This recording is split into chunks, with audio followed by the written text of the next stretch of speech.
todos os irmãos pregadores, em nome de Jesus. O irmão pregou aqui, eu já estava pronto para ir embora ou para subir. Acho que para subir era melhor, né? Com a mensagem aqui do evangelista. Mas ele pregou que para o fogo não apagar, precisa trabalhar em equipe, sim ou não? Então nós vamos na continuação apenas da mensagem, né? Que começou desde o pastor Adriano, sim ou não? Eu não estava aqui, a gente estava em outro compromisso, mas tenho certeza que foi uma bênção. Veio o evangelista e carimbou mais um pouco, e agora é colher de chá, chazinho com bolacha, né? Glória a Deus. Abra a tua Bíblia comigo, irmão, do texto tema da vigília, Levítico capítulo 6, versículo 13. Louvado seja o Senhor para sempre, aleluia. Levítico, glória a Deus. Pastor Alexandre disse que até meia-noite pode ir, viu? Né? Agora é 1h30 da manhã de domingo, então até meia-noite. Aleluia, papai! Levítico capítulo 6, versículo 13, amém? Amém.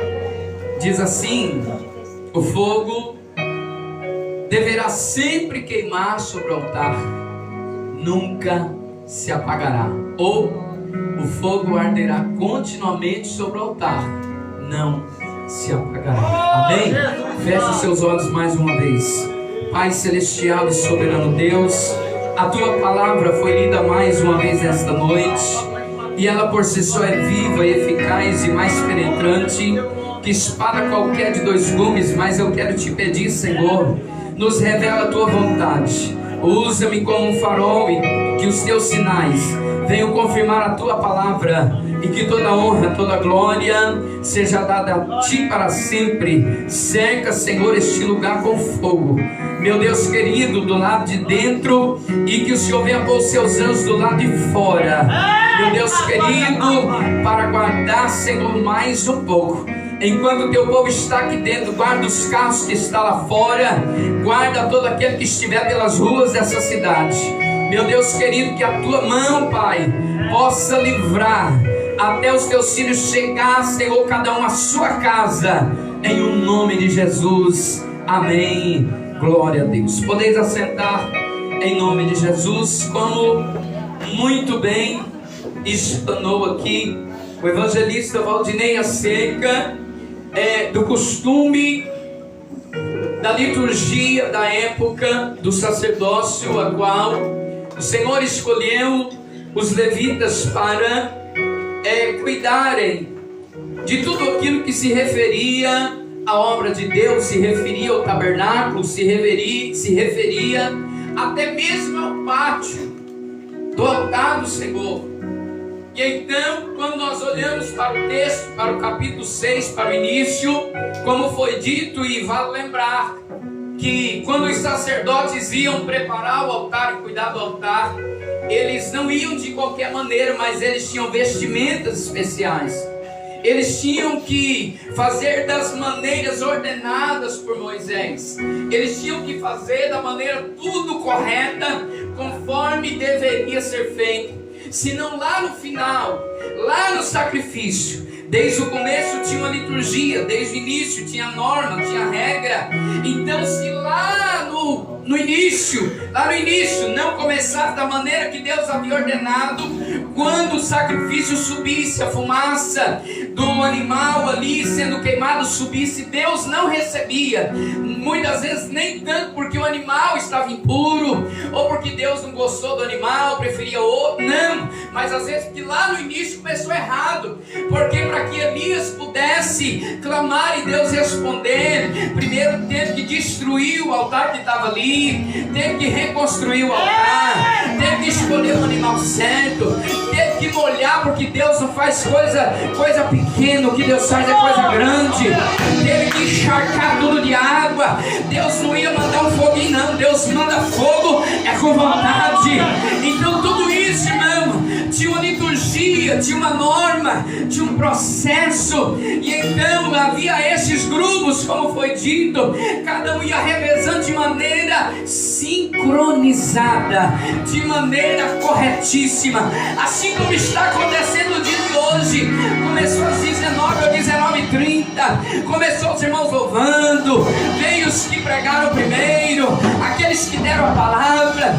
Tudo em sincronia, tudo andando conforme a vontade do regente, a saber, o Espírito Santo de Deus. Tudo conforme Deus queria para esta noite. Nada até agora saiu fora do lugar e não sairá, porque é assim que Deus faz, porque a Bíblia diz que Deus preza por ordem e também por decência. A Bíblia diz que aquilo que é feito pela ordem de Deus dá certo. Na bandeira nacional do nosso país está escrito ordem e progresso. Só tem progresso onde tem ordem. Quando nós fazemos as coisas ordenadas, progride. Quando nós fazemos as coisas ordenadas, cresce. Quando nós fazemos as coisas ordenadas, Deus aprova no céu e manifesta agora. A Bíblia diz que tudo era feito da maneira conforme Deus havia solicitado. E vai lembrar que uma solicitação de Deus, um pedido, é uma ordem. Mas então a Bíblia diz que o tempo vai se passando. O tabernáculo vai se tornar uma tenda. A Bíblia diz que Davi pega a arca da aliança, que era a representação da presença de Deus, que havia no tabernáculo, que Deus ordena a Moisés que fizesse, e agora o tabernáculo vai ficar para trás, e Davi vai pôr esta presença numa tenda, debaixo de uma tenda. E ali o Senhor se manifestava. Ali também havia sacerdotes. Davi foi o primeiro a introduzir cantores, o primeiro a introduzir louvor, o primeiro a introduzir o culto, a adoração genuína. Foi Davi, irmã. Mas por que Davi fez isso? A gente só pode dar o que tem. Davi era adorador por excelência. Então se ele adorava, ele pôs o povo para adorar. Porque essa igreja é uma igreja que adora, porque tem um adorador na frente, um adorador por excelência, porque é uma igreja viva e espiritual, porque a igreja é viva e espiritual. É por isso que a obra vai para frente. Davi estabelece a adoração, Davi estabelece o louvor. Agora no culto, para que a presença se manifestasse, para que o fogo se manifestasse, agora também tinha norma dos cantores, tinha liturgia, era salmos compostos diante de Deus, para a exaltação do Senhor. Era algo especial, era algo diferente. Mas a Bíblia diz que o tempo vai continuar passando. E então, lá em Jeremias 37, se não me falha a memória, Deus vai usar Jeremias para profetizar. Há um tempo que ele não veria dizendo: olha, virá um tempo com um novo concerto, uma nova aliança no meu sangue, e a palavra estará dentro dos vossos corações. Estarão escritas não mais em tábua, mas dentro dos vossos corações. Aqui Deus já vai dando uma ideia do que Jesus faria. Como eu disse outro dia, há uma substituição. Agora, quando Jesus vem e o véu é rasgado de alto a baixo, algumas coisas começam a mudar. E agora não é nem o tabernáculo, agora não é nem a tenda. Agora, aliás da tenda, chega Salomão e estabelece o templo, aonde é posta a arca da aliança. Agora os cantores têm lugar especial. Agora os cantores adoram olhando para a estrutura de ouro, olhando para a estrutura de prata. A Bíblia diz que na inauguração do templo, irmã, tem gente que diz assim: esse negócio de cair na unção é do diabo, então rasga a Bíblia fora. Porque a Bíblia diz que quando inaugurou o templo, os sacerdotes não conseguiram parar de pé. A glória de Deus desceu e eles foram cheios de Deus naquele dia. A presença de Deus se manifestava no templo. Mas o tempo passa e então quando vem Jesus, algumas coisas são substituídas. O tabernáculo já não existe mais, a tenda também não, o templo continua. Porém, Deus tem um plano mais mais abrangente. O templo feito por mãos humanas continua, surge em sinagogas. Agora, aquilo que era chamado de templo vai passar a ser chamado de igreja. Porém, alguns vão dizer que igreja sou eu, igreja é você. Então, se você estiver em casa adorando, deitado na cama, dormindo, meio acordado, você é igreja. Mas Jesus não disse isso. Jesus disse: aonde 2 ou 3 se reunirem no meu nome, estou eu no meio dele. A igreja é a reunião dos salvos. A igreja é quando a gente se congrega. Mas Deus resolveu dar um jeito no templo. E então a Bíblia diz que agora o templo do Espírito Santo sou eu e sou você. Jeremias, Deus falando através de Jeremias, diz que a palavra estaria no coração. Agora o altar do templo é o nosso coração. Agora é o nosso coração que prepara o sacrifício. É o nosso coração que prepara a oferta. É o nosso coração que entrega o louvor. É o nosso coração que se derrama nele. É o nosso coração que vai ter a lenha preparada. É o nosso coração que nós vamos congregar, trazer diante de Deus. Agora nós temos um novo templo. E o templo sim sou eu e você. Agora nós temos um novo altar. E o altar é o meu e o seu coração.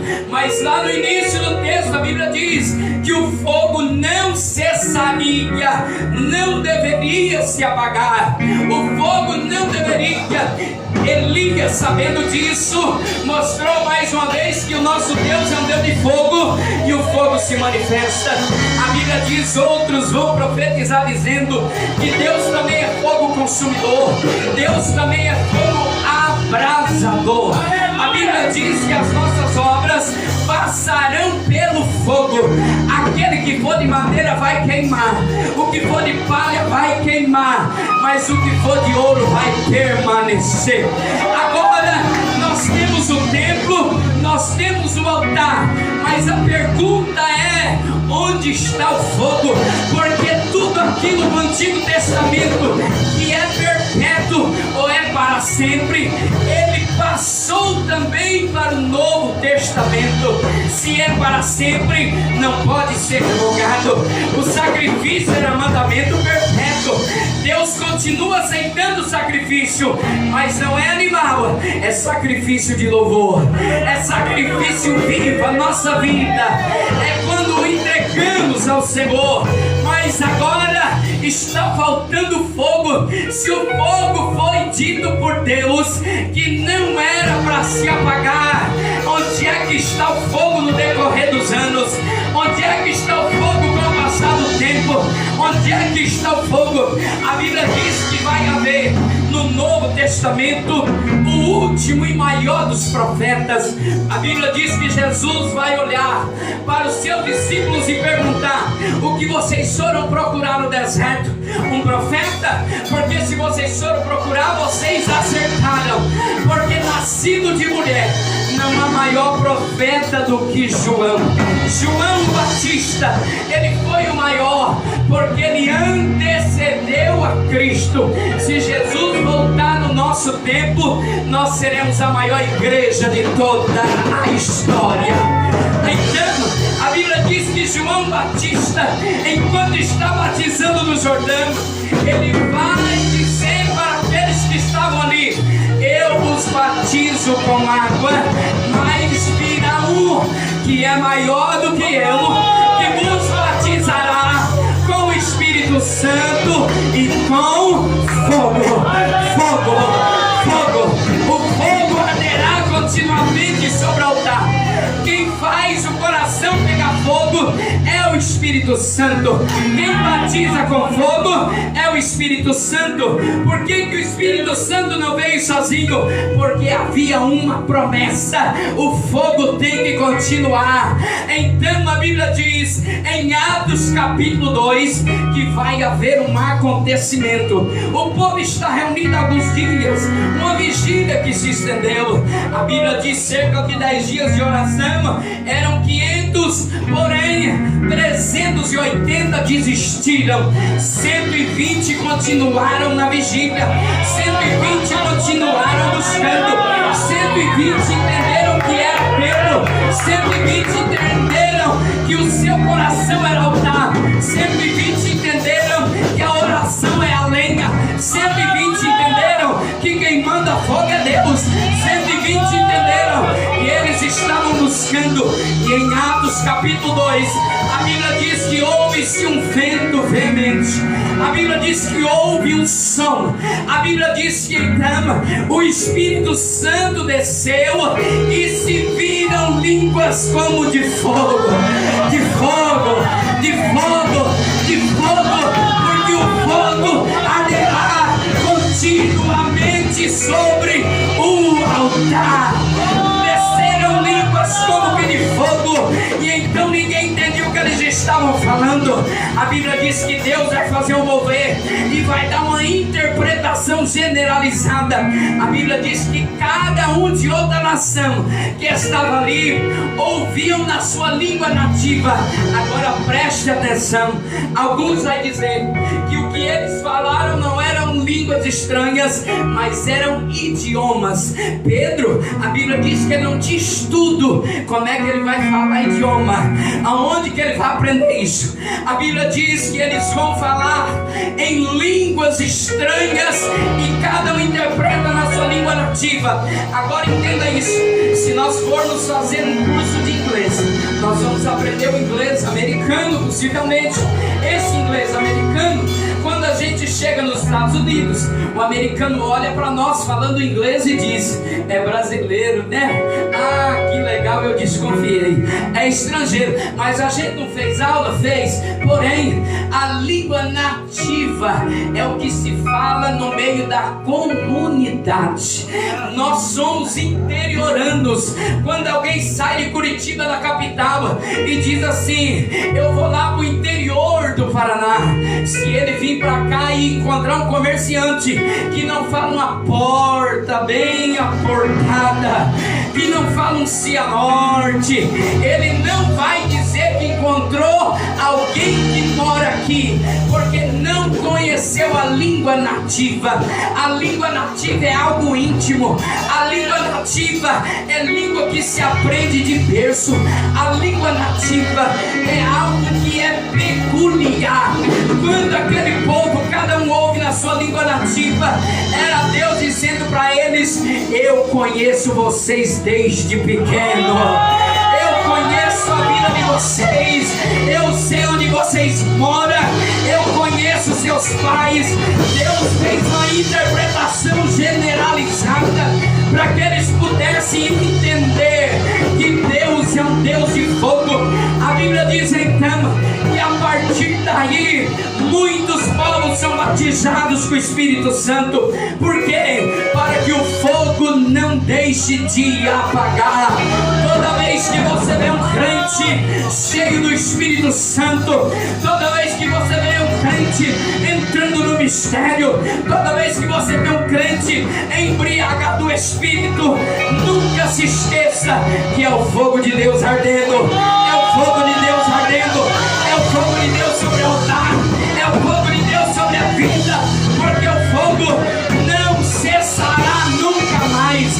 A igreja primitiva nasceu debaixo de Pentecoste, nasceu debaixo de fogo, e a igreja do arrebatamento subirá debaixo de fogo. É tão verdade que o Espírito Santo é representado pelo fogo, que o símbolo da Assembleia de Deus no Brasil é uma chama de fogo. É tão verdade que quando surge uma igreja pentecostal, que ela vai moldar um novo da sua igreja, ela não está satisfeita se não põe uma chaminha de fogo. Nós somos filhos do fogo, nós somos cheios do Espírito, porque o fogo jamais deixará de arder no nosso coração. Só vai subir aquele que tiver a chama do Espírito no seu coração. O Espírito Santo está preparando a igreja, o Espírito Santo está preparando a noiva, o Espírito Santo está sacudindo a terra para o grande dia do Senhor. É o Espírito Santo que vai chegar para o mestre e dizer: Senhor, aqui está a tua igreja, adornada com vestes brancas e com lamparina acesa. Oh glória! A lamparina acesa é o fogo do Espírito Santo, é a unção de Deus. Jesus disse: quem não tiver azeite para manter a lamparina acesa não vai se encontrar com o noivo. É preciso o fogo estar ardendo sobre o altar, é preciso ter o fogo de Deus na vida. Irmã, a Bíblia diz que Jesus vai mudar algumas coisas, mudou o altar de lugar, mudou o templo de lugar, mas ainda precisa do fogo.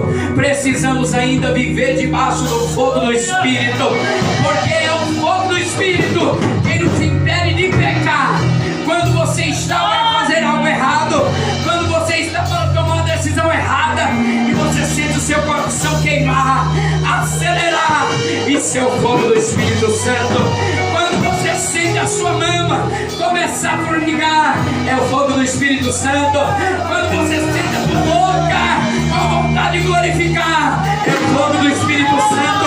O fogo arderá continuamente sobre o altar e não se apagará. É tão verdade que o Espírito Santo é o fogo do Antigo Testamento, que o apóstolo Paulo diz assim: não extingais o Espírito Santo. Aonde que se usa a expressão extinguir? É nos bombeiros. Por quê? Porque eles trabalham com fogo.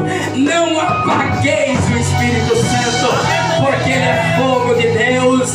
O Espírito Santo, irmão, quando ele se manifesta, quando ele nos invade, quando ele nos enche, é como fogo que ninguém segura, é como fogo que dilacera, é como fogo que espalha, é como fogo que pega e ninguém mais consegue segurar. O que nós como igreja precisamos é simplesmente erguer a mão para o céu e dizer: Senhor, não deixe que esse fogo se apague de mim, não deixe, Senhor, que esse fogo se apague. O que nós precisamos fazer é botar lenha no altar, é oração no altar, é meditação na palavra. Muitos homens de Deus que fizeram grandes feitos, tanto nas suas nações quanto na história, eles foram incendiados pela palavra e pela oração. Foi pela palavra que Lutero foi incendiado com o fogo de Deus e mudou a história do cristianismo. Foi pela palavra e pela oração, debaixo do convés de um navio de escravos, que John Wesley conheceu o fogo do Espírito Santo, voltou para a sua terra e incendiou a Inglaterra. Foi pelo fogo do Espírito Santo que o grande avivamento da Rua Azusa se eternizou, se perpetuou, durou muito tempo, da onde saíram missionários cheios de fogo para todo mundo, inclusive para o Brasil, e assim iniciaram o movimento pentecostal brasileiro. Foi no fogo, irmão, que muitas igrejas que conhecemos, muitas igrejas na qual somos raízes, ramificações, se conseguiram consolidar por causa do fogo do Espírito Santo. É por isso que a igreja tem vencido as perseguições, é por isso que a igreja tem vencido as afrontas, é por isso que a igreja tem avançado, por causa do fogo do Espírito Santo. Porque quanto mais você assopra na lenha, mais o fogo pega. Quanto mais você, muitas vezes você fecha o cerco. Quando você vai acender, muitas vezes ali uma churrasqueira está ventando demais. Para que o fogo aumente, é preciso proteger a churrasqueira.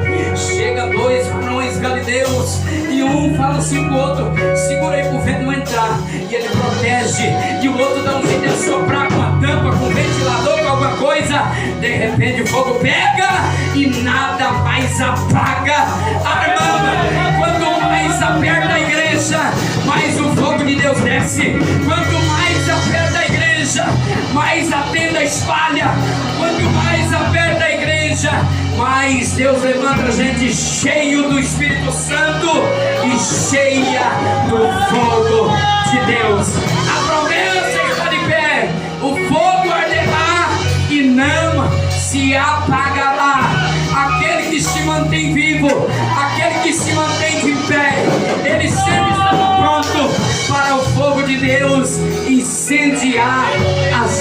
nossas vidas. Que nós venhamos, assim como foi ministrado, jamais deixar esse fogo se apagar.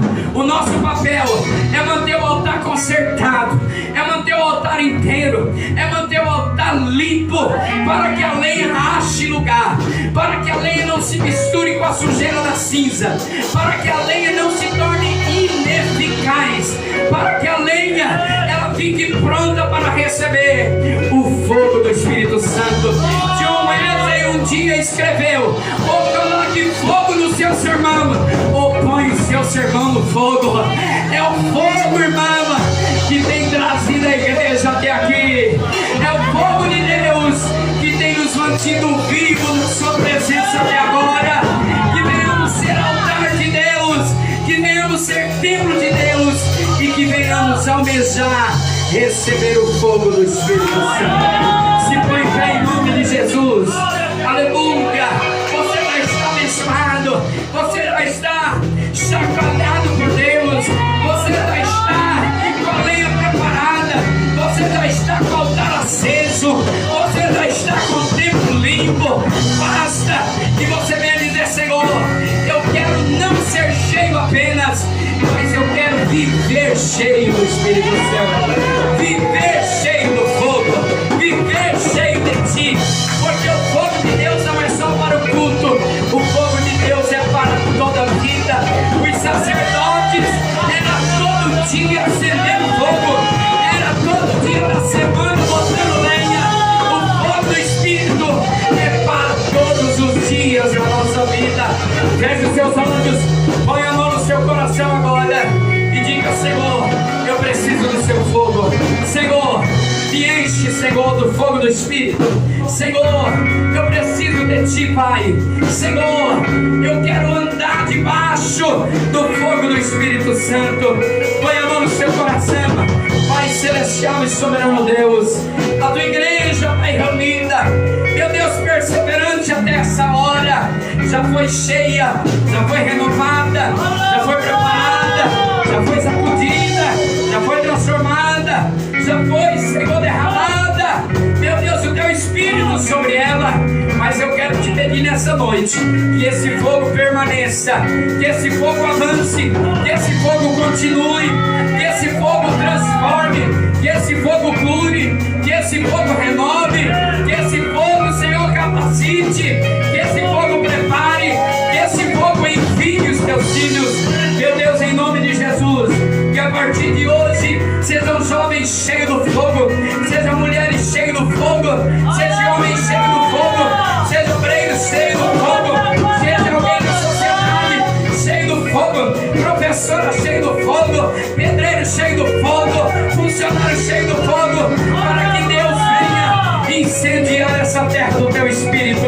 Meu Deus, em nome de Jesus, Pai, que o Senhor venha abençoar a Tua igreja nesse lugar, que a cada dia ela permaneça viva, cheia do fogo, cheia do Teu Espírito Santo, que a cada dia